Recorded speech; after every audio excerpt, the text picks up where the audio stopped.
For this quick lesson, we're going to talk about the notion of restricting a domain.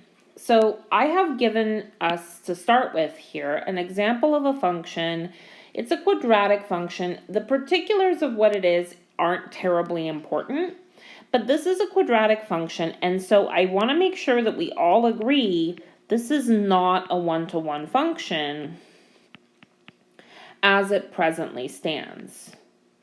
Meaning that it violates the horizontal line rule. So really any output you pick, like 3, you can see very clearly there are 2 different inputs. So any output in its range, with the exception of the vertex, which is down here, any output, there's going to be 2 different inputs that correspond to that.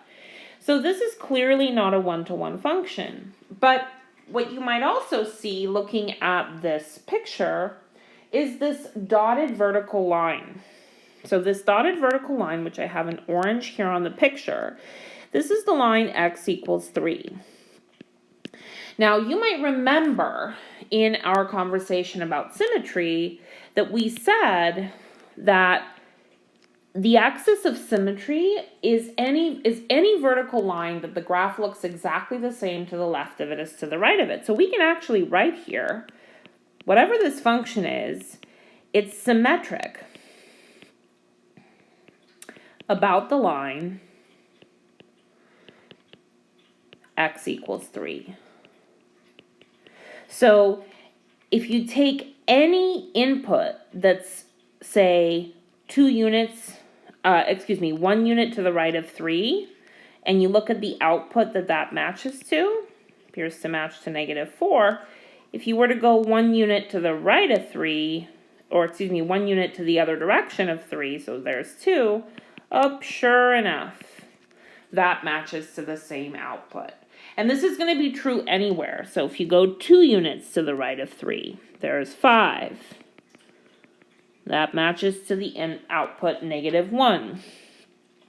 If you go 2 units to the left of 3, that's 1. Look at that. It matches to the same output. So this function is symmetric about the line x equals 3. So what we can do is we can say, you know what? Rather than looking at the entire function f of x, which is not a one-to-one function, let's restrict. So let's cut down or restrict the domain of f to one side.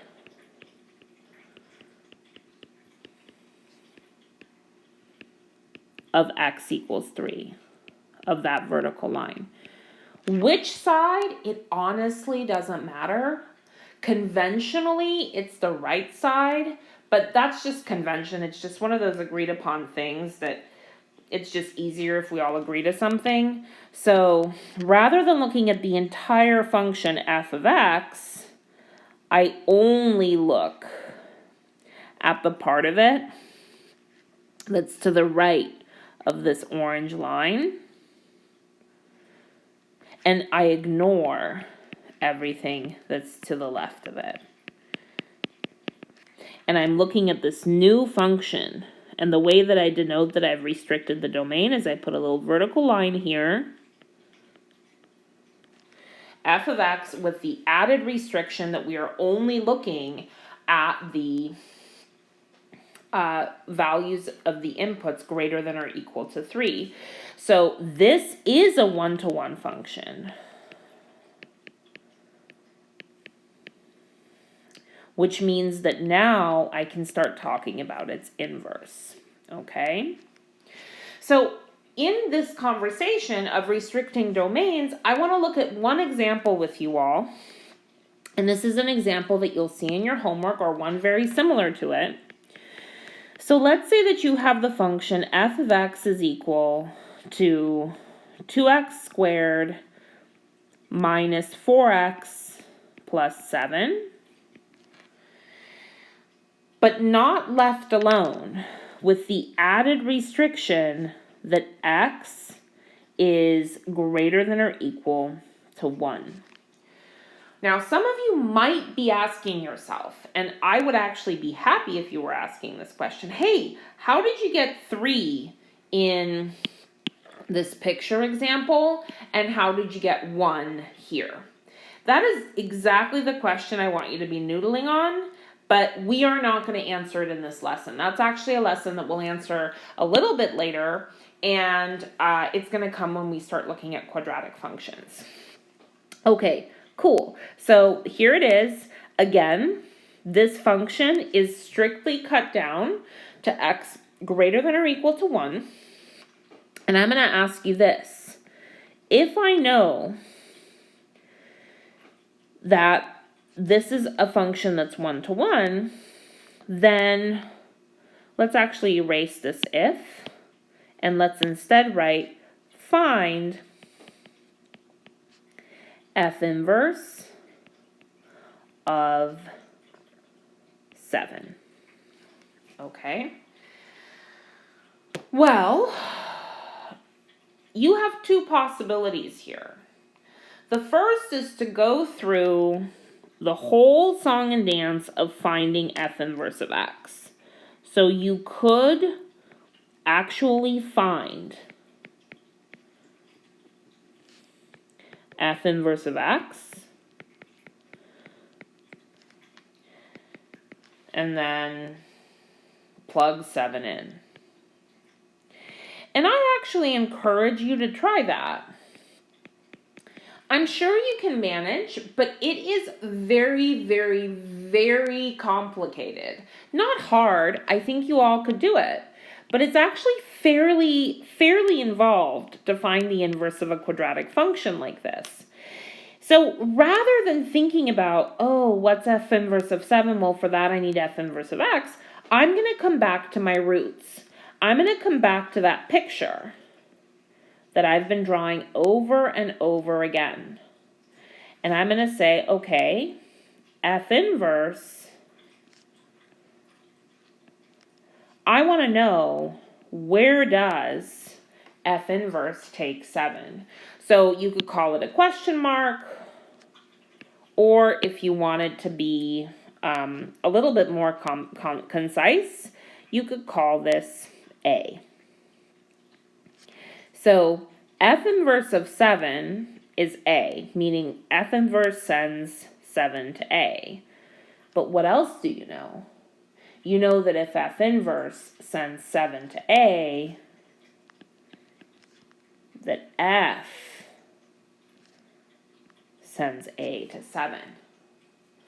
F of a, whatever a is, must be 7.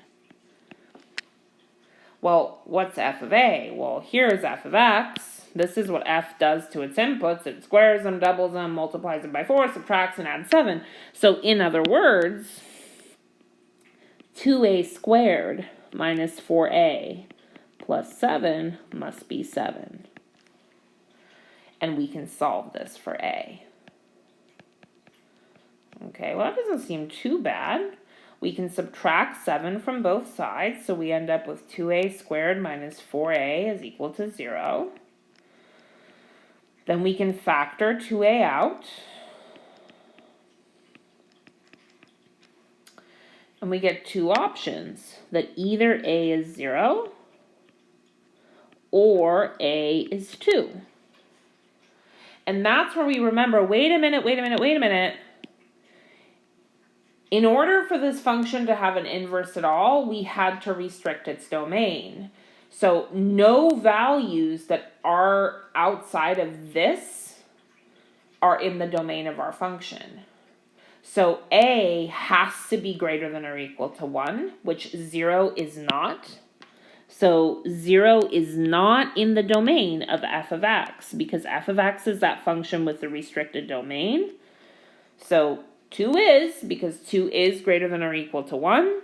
And so we can finish by saying, so f inverse of 7 is equal to 2 because f of 2 is equal to 7. So this gives us a little glimpse into working with functions that do not fit the description of one-to-one. They are not one-to-one functions, and yet we can cut them down. We can restrict their domains in such a way that they become one-to-one, and as those restricted domain functions, now it's possible to talk about their inverse and answer questions about their inverse. In the next lesson, we will move on to a new topic. We will move on from inverses to actually looking more at quadratic functions. And in particular, how do you find those values? How did we know that this quadratic function was symmetric about x equals 3 and this one was symmetric about x equals 1? How do we know that? Is there a way to say more about that? For now, that's all I have to tell you about inverses. Have a good night.